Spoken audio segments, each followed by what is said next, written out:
पग पग पर चप्पे चप्पे पे द्रोण है और शाख पर मनु है। याद रखिएगा, मनु बाबा आजकल जंगल में नहीं मिलते हैं, गुरुकुल में। मनु बाबा कॉलेज में, आईआईटी में, विश्वविद्यालयों में मिलते हैं। तुम्हारी भावना हाथ हो रही है तो इसका ठेका हमने नहीं लिया है। सवाल ने ठेका नहीं लिया, सवाल उठाएंगे, सवाल उठाएंगे।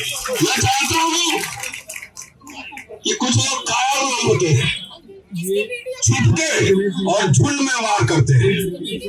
हम लोग उस परंपरा के नहीं, हम लोग बीमा खोरे गांव वाले परंपरा के। इनको डर इसलिए है कि इनके सौ परिवार पर एक ईमानदार बहुजन का व्यक्ति भारी पड़ जाता है, जैसे डॉक्टर अम्बेडकर भारी पड़े। इनके पेट में और दिमाग में मरोड़ उठ रही है, क्योंकि हम जैसे कुछ लोग यहाँ आ गए हैं और इनके मेरिट को भी चुनौती दे रहे हैं, इनके काबिलियत को भी चुनौती दे रहे हैं। और कुंजी साहब लिख कर नहीं, ओरिजिनल राइटर्स। ऋतु तो एडॉप्ट थी तो इसको आसान था, हटा दिया। और मैं इनके गले की फांस बना हुआ हूं, मुझे हटा नहीं पा रहे। मैं बार बार सार्वजनिक मंचों से ये कह रहा हूं कि भागो मत, दुनिया बदलो, डरो मत, लड़ो। सुसाइड और भागना कोई सलूशन नहीं है, समस्या का कोई समाधान नहीं है।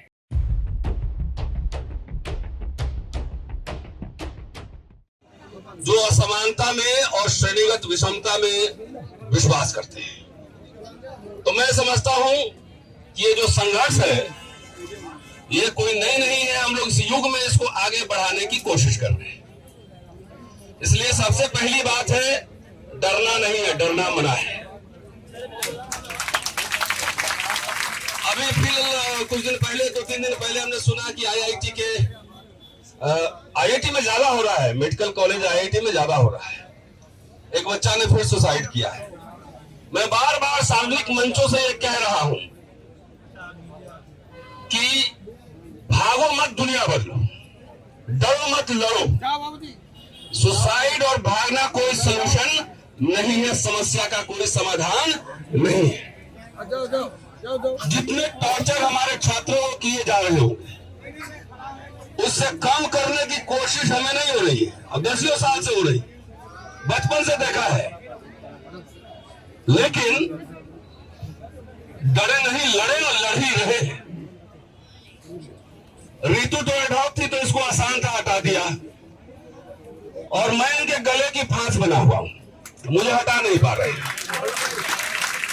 बहुत कोशिश करने के बावजूद अभी ठेके का प्रोफेसर बैठा हुआ है, ये लक्ष्मण, ये भी डर नहीं रहा है। दोस्तों एक बात आप समझिए, विश्वविद्यालय में 97 में SC/ST का रिजर्वेशन आया था, 2006-7 में ओबीसी का आया था। महज 20 साल इनके पेट में और दिमाग में मरोड़ उठ रही है, क्योंकि हम जैसे कुछ लोग यहाँ आ गए हैं और इनके मेरिट को भी चुनौती दे रहे हैं, इनके काबिलियत को भी चुनौती दे रहे हैं। और कुंजी साहब लिख कर नहीं, ओरिजिनल राइटर्स। तो ऐसे शिक्षकों पे, ऐसे छात्रों पर ये दमन क्यों हो रहा है? इसलिए हो रहा है कि एक छात्र, एक टीचर, मतलब टीचर काबिल हो तो जनरेशन को बनाता है और जनरेशन को प्रभावित करता है, ये बात है। और नौकरियों में चले जाए तो वहां पे आपके पास प्रोटोकॉल है, निकाल वाले तक आप बोल नहीं सकते हैं। लेकिन हम यहाँ किसी के अंदर में काम नहीं करते हैं, हमारा कोई बॉस नहीं होता है। क्लास लेने के बाद मुझे लिखने, पढ़ने, बोलने, समीक्षा, आलोचना करने की आजादी है। और इनको डर इसलिए है कि इनके 100 परिवार पर एक ईमानदार बहुजन का व्यक्ति भारी पड़ जाता है, जैसे डॉक्टर अम्बेडकर भारी पड़े। इसीलिए हम जैसे लोगों पर ही समझिए नहीं कि मेरे ऊपर व्यक्तिगत हुआ है। अगर ये समझ लेंगे तो पूरी खेली खराब है। ये मैं एक समाज का प्रतिनिधित्व करता हूँ, मैं एक समाज में पैदा हुआ हूँ, इसलिए मुझे उसका नुकसान और दमन हो रहा है। और कुछ ऐसे लोग हैं जो जन्मजात जो है चांदी के चम्मच लेकर आते हैं, और कुछ आए चाहे नहीं आए प्रिंसिपल प्रोफेसर बन ही जाते हैं। कुछ आए चाहे नहीं आए, तो उनके जात वाले लोग चारों तरफ हर जगह बैठे हुए। और ये जितना भी दमन करे, अगर लग रहा हो कि सब डर के कोई छोड़ के भाग जाएगा, तो यहाँ कोई मैदान छोड़ने वाला नहीं है। ये मैं जानता हूँ कि कुछ लोग कायर लोग होते हैं, छुपके और झुंड में वार करते हैं। हम लोग उस परंपरा के नहीं, हम लोग बीमा खोरे गांव वाले परंपरा के सामने बोलेंगे, तुम्हें जो करना है तुम करो, हमें जो करना है हम करो। और ये समझना है छोटा छोटा फैसला, ये मैं छोटा छोटा ही कहता हूँ, छोटा रिचार्ज है सर। ये मोदी साहब का छोटा रिचार्ज है। इतने 2 महीनों से ज्यादा से यहाँ आंदोलन चल रहा है और अभी 5 मिनट जो के प्रचार कर रहे हैं मोदी जी। मैंने पिछले निकाला 36 होगा 47 बज का, उसमें सब सामाजिक न्याय ये सब बात हो रही है, लेकिन दिल्ली विश्वविद्यालय में क्या हो रहा है ये उनको नहीं दिख रहा है। हमारे कुछ कहने से बोलने से तुम्हारी भावना आहत हो जाती है भाई। तो मैं क्या कुछ कह रहा हूँ, तुम्हारे शास्त्रों में जो लिखा हुआ है उठा के बोल देता। तो अगर तुम्हारी भावना आहत हो रही है तो इसका ठेका हमने नहीं लिया है, समाज ने ठेका नहीं लिया। सवाल उठेंगे, सवाल उठाए जाएंगे। अगर आपको आस्था प्यारी अपने घर में रखो। दोस्तों, दिल्ली यूनिवर्सिटी में जिस कॉलेज में पढ़ाता हूँ उस कॉलेज का नाम है हिंदू कॉलेज, और ऋतु जहाँ पढ़ा रही थी उस कॉलेज का नाम है दौलत राम कॉलेज। सिर्फ 500 मीटर की दूरी, सिर्फ 500 मीटर, इस रेड लाइट से और दूसरे रेड लाइट का फासला है। अगर दोनों जगह देखो तो क्या इक्वलिटी बिफोर लॉ है, इक्वलिटी बिफोर एडमिनिस्ट्रेशन है? मेरे कुछ कह देने भर से आपकी भावना तो वही, आपने FIR करवा दिया कई जगह। मैं डरा, कभी माफी मांगी, सरेंडर किया नहीं, FIR हो जाता है, हमारे लोग मारे जा रहे हैं, लेकिन उसमें कोई सुनवाई नहीं है। पुलिस आंख कान बंद करके ये बैठी रहती है। आहत हो गई, FIR हुआ, ठीक है, कोई बात नहीं, मुकदमा हम लड़ लेंगे, लेकिन उस FIR होने पर मेरा प्रमोशन छुट्टी सब हो गया है, कुछ नहीं बचता है। तो इनके पास आखिरी हथियार होता है, आखिरी हथियार वो महिला उत्पीड़न केस में फंसा दो। मेरे साथ 2 बार ये करने की कोशिश की गई, अब दोनों बार मैंने हराया है, दोनों बार। मेरा पता नहीं कहाँ गया। आज तक रिपोर्ट हमारे कॉलेज के प्रिंसिपल नहीं दे रहे हैं, क्यों?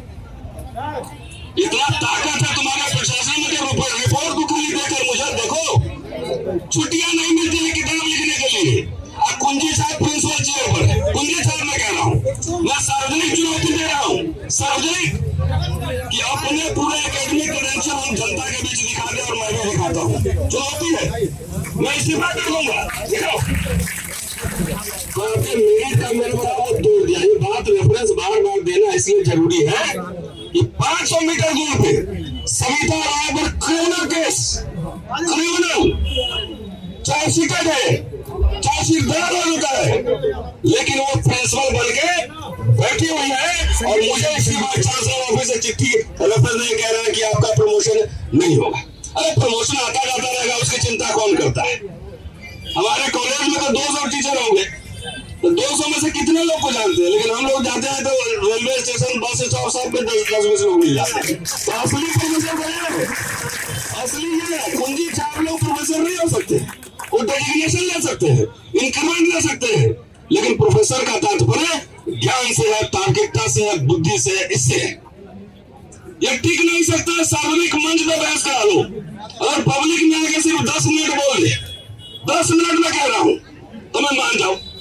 तो एक ही यूनिवर्सिटी में 500 मीटर की दूरी पर 2 कानून लागू है, इसलिए मैं कह रहा हूं कि मनुस्मृति लागू है, इसकी कभी घोषणा नहीं होगी, संविधान बदलने की घोषणा नहीं होगी, लेकिन धीरे धीरे उसके जो प्रावधान है धीरे धीरे उसके पन्ने फाड़ दिए जाएंगे। इसलिए हमारे जैसे लोग, मैं बार बार कह रहा हूं कि अपने घर से बहादुर बच्चे निकालिए। कायरों का इतिहास नहीं होता है, लड़ने वालों और बहादुरों का इतिहास होता है। हम रहना चाह नहीं है, लेकिन डिजिटल दुनिया में सारे वीडियो दिखते रहे कि मैं किस समय क्या बोल रहा था। तो दोस्तों, ये लड़ाई जारी रहनी चाहिए। विश्वविद्यालय दिल्ली में, प्रधानमंत्री जी का घर यहाँ से 15 किलोमीटर दूर होगा, 15 किलोमीटर दूर। सबको पता है क्या चल रहा है, लेकिन आपके साथ न्याय नहीं हो सकता है, क्योंकि जिस दर्शन में ये विश्वास करते हैं वो दर्शन जो है मनुस्मृति से आता है। और यही लोग है जो बाबा साहब के पुतले जलाए थे और संविधान नहीं मानने वाले लोग थे। नहीं पता था, ऑर्गेनाइजर जाकर देख लीजिए जो संविधान लागू हुआ था आरएसएस का मुखपत्र।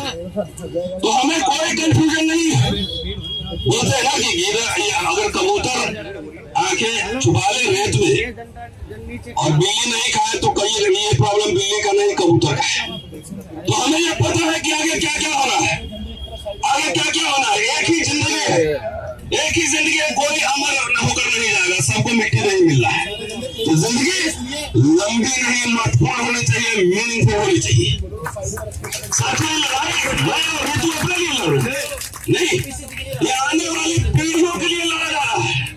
मुझे नौकरी का क्या जरूरत है, मुझे सवाल खड़े करने की। नौकरी है, बंगला है, सब कुछ है, लोग जानते हैं, किताबें छप रही है, लेख लिख रहा हूं, तमाम बोले, ये क्यों नहीं लड़ाई है? अगर मुझे प्रोफेसर खाली प्रमोशन और छुट्टी की बात होती तो मैं हल्ला क्यों करता, बोलता क्यों, मैं जाके नमस्ते कर लेता।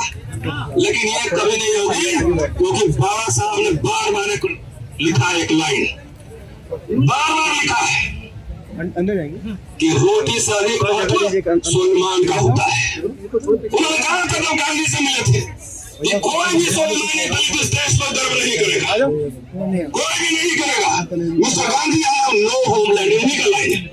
और क्यों नहीं करेगा, इसका प्रत्यक्ष प्रमाण हम लोग हैं। हर इतनी संघर्ष के बावजूद एक स्टेज पर आइए, एक मुकाम हासिल कीजिए, लेकिन पग पग पर, चप्पे चप्पे पे द्रोण है, हर शाख पर मनु है, याद रखिएगा। मनु बाबा आजकल जंगल में नहीं मिलते हैं, गुरुकुल में। मनु बाबा आजकल मिलते हैं कॉलेज में, उसके फीमेल एडिशन भी, फीमेल एडिशन भी। मनु बाबा कॉलेज में, IIT में, विश्वविद्यालयों में मिलते हैं, और लंच आजकल 5 स्टार होटल में करते हैं। तो ये समझना है, चप्पे चप्पे पे द्रोण है और शाख पर मनु है। इसलिए बहुत सारे ऐसे वैचारिक योद्धाओं की जरूरत है। एक रतनलाल, एक रितु सिंह, एक लक्ष्मण यादव से बात बनेगी नहीं, क्योंकि लड़ाई तो अभी लंबी चलने वाली है। शुक्रिया, जय हिंद।